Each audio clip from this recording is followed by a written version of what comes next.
What if I told you the most important battle in modern history was decided by mud? Not nuclear weapons, not World War I, not World War II. Mud. June 18th, 1815. Near the tiny village of Waterloo, in present-day Belgium, one man stood on the edge of reclaiming an empire that had already conquered most of Europe. His name was Napoleon Bonaparte. Just months earlier, he had escaped exile and returned to France in a stunning comeback known as the 100 Days. Europe's kings and emperors panicked. They formed a massive coalition to stop him once and for all. Standing in his way was the Duke of Wellington, Britain's most celebrated general, commanding a coalition force known as the Anglo-Allied Army, a mix of British, Dutch, Belgian, and German troops. But Wellington wasn't alone. Marching toward the battlefield was Prussian Field Marshal Gebhard Leberecht von Blücher, leading tens of thousands of Prussian soldiers determined to crush Napoleon from the east. Napoleon's plan was simple: defeat Wellington before Blücher could arrive. Helping him execute that plan was Marshal Ney, one of France's most feared commanders, a battlefield legend so aggressive that Napoleon called him the bravest of the brave. Everything came down to a single day. Napoleon Bonaparte never should have been merely a cautionary tale. History remembers Waterloo as the end of an era. June 18th, 1815, a rain-soaked Belgian ridge. Napoleon's 72,000 battle-hardened French troops slammed into the Duke of Wellington's 68,000 Anglo-Allied force. The ground was mud, artillery bogged down. Marshal Ney's cavalry charges shattered against prepared lines. Blücher's Prussians arrived like the hammer of God. The Imperial Guard, the undefeated elite, broke under point-blank fire. Napoleon fled into the night.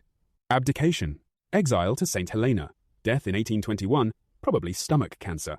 The Congress of Vienna carved Europe back into squabbling monarchies. Britain ruled the waves. The 19th century became the Victorian age of restrained empires, rising Germany, and the powder keg that exploded into World War I. A single afternoon.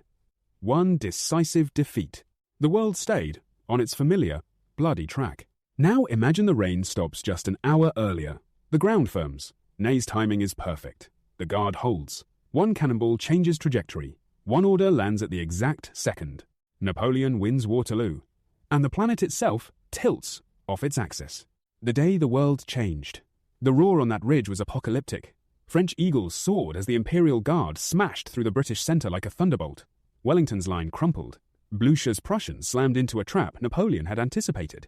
By dusk, the coalition army was broken. Tens of thousands dead or captured, the rest fleeing in panic. Napoleon stood amid the carnage, cloak billowing, eyes burning with destiny. He didn't just win a battle, he shattered history. Word reached Paris like divine fire. Crowds screamed his name in the streets. The coalition fractured overnight. Within months, Napoleon was master of Europe again, stronger, more ruthless, more unstoppable. He marched on Vienna, Berlin, and Moscow with vengeance. The Grand Confederation was born, a vast federal superstate from Spain to the Urals, bound by the Napoleonic Code, a single currency, and iron loyalty to the emperor. Britain, isolated and terrified, faced a rebuilt French navy that ruled the Channel. By 1818, they signed the humiliating Treaty of Calais, surrendering continental influence forever. Napoleon lived, not as a broken exile, but as a 49-year-old god-king, remarried into unbreakable alliances, grooming his son, the King of Rome, as heir to eternity. He didn't stop. The 1820s became a frenzy of conquest and creation. Railways spiderwebbed across Europe decades early. Steam-powered factories belched smoke from Paris to Warsaw. The Industrial Revolution detonated across an entire continent under one iron will. Early submarines prowled the seas. Crude airplanes, primitive gliders weaponized, appeared in military parades by the 1840s. But across the Atlantic, a different fire was rising. The Atlantic Inferno. Liberty versus the Empire. The United States, still young and raw after its revolution, watched Napoleon's resurgence with a mix of awe and horror.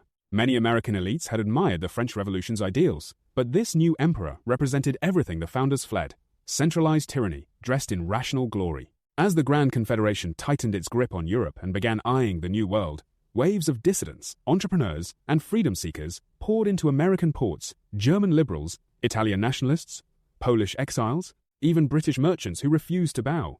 These refugees didn't just bring muscle, they brought capital, ambition, and rage. Capital-motivated entrepreneurs, shipbuilders in Boston, steel barons in Pittsburgh, inventors tinkering in Philadelphia workshops, channeled their hatred of imperial control into raw innovation.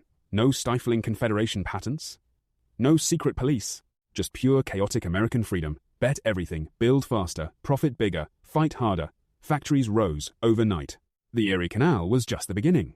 Transcontinental railroads pushed west with ferocious speed, funded by private capital that made European state projects look quaint. Napoleon saw the threat. A free, inventive republic across the ocean could inspire rebellions forever. In the 1840s, the Atlantic Wars erupted.